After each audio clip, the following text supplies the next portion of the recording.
निश्चितपणानं आम्हाला धक्कादायक आणि अनपेक्षित होता। शेवटच्या क्षणापर्यंत डॉक्टर विश्वजित कदम यांच्या नेतृत्वाखाली आम्ही सर्वांनीच त्या ठिकाणी प्रयत्न केले। अगदी काल विशालदादांनी देखील विश्वास व्यक्त केला होता की विजयाची गुढी आज गुढीपाडव्याच्या निमित्तानं आम्ही उभा करू। म्हणजे तुम्ही ओळखू शकता की एवढा विश्वास आम्हाला होता, परंतु आजच्या निर्णयामुळं निश्चितपणानं आम्ही नाराज आहोत, यात कोणतीही शंका नाही। आणि हा निर्णय अजूनही बदलला पाहिजे ह्याच भावना आहे। कारण शेवटपर्यंत 12 तारखेला अर्ज भरण्याचे सुरू होणार आहे, 19 तारखेला अंतिम मुदत आहे। आणि आम्ही सांगतोय की बाबा हा काय पूर्णविराम नाही आहे, हा आता स्वल्पविराम आहे। आम्ही काँग्रेसच्या आमचे जे नेते आहेत विश्वजित कदम, आम्ही सर्व जिल्ह्यातले नेते एकत्र बसू, कार्यकर्त्यांच्या भावना लक्षात घेऊ आणि त्यांच्या सर्वांचे विचार विनिमय झाल्यानंतर आमच्या राज्यातल्या वरिष्ठ नेत्यांची चर्चा करून आम्ही पुढची दिशा ठरवू।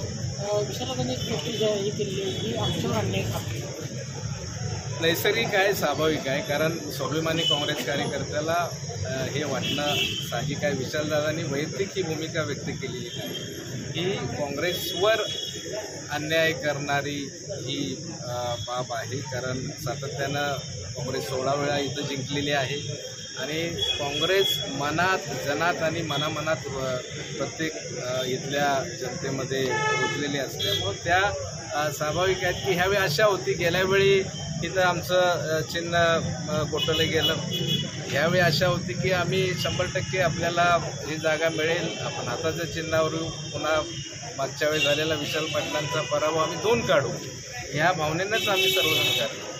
महाविकास आघाडीची आज महत्त्वाची बैठक होती, त्यामध्ये आज महत्त्वाचा निर्णय होईल असं वाटलं होतं, असं जाहीरही काल केलं होतं विशाल पाटलांनी।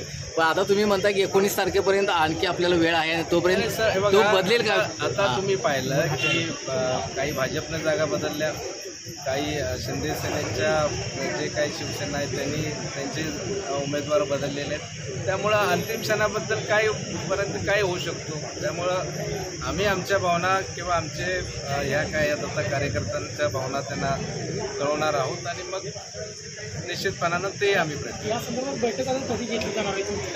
काय नाही। आता आम्ही कदाचित उद्याच प्राथमिकरित्या काँग्रेसचे नेते एकत्र बसू आणि त्यानंतर आम्ही पुढची दिशा ठरवू। कार्यकर्त्यांची आम्हाला चर्चा करावं लागेल आणि त्यानंतर आम्ही आमचा जो काही ह्या भावना आहे तो आमच्या राज्यातल्या नेत्यांना कळवू आणि त्यानंतर आम्ही निर्णय घेऊ।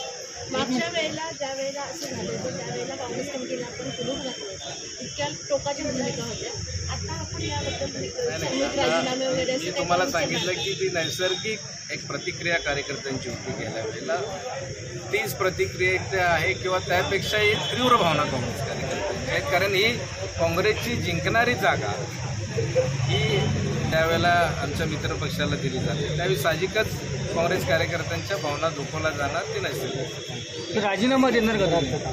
हा प्रश्न अजून कुठं शिल्लक राहत नाही आहे, कारण आम्ही या लढाईच्या दृष्टिकोनातनं त्या ठिकाणी उतरलेलो होतो।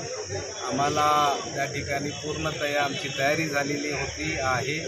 आमचा उमेदवार जो होता त्यांनी जवळपास अर्ध्यापेक्षा जास्त लोकसभा मतदारसंघ त्यांनी दौरे पूर्ण केलेले आहेत।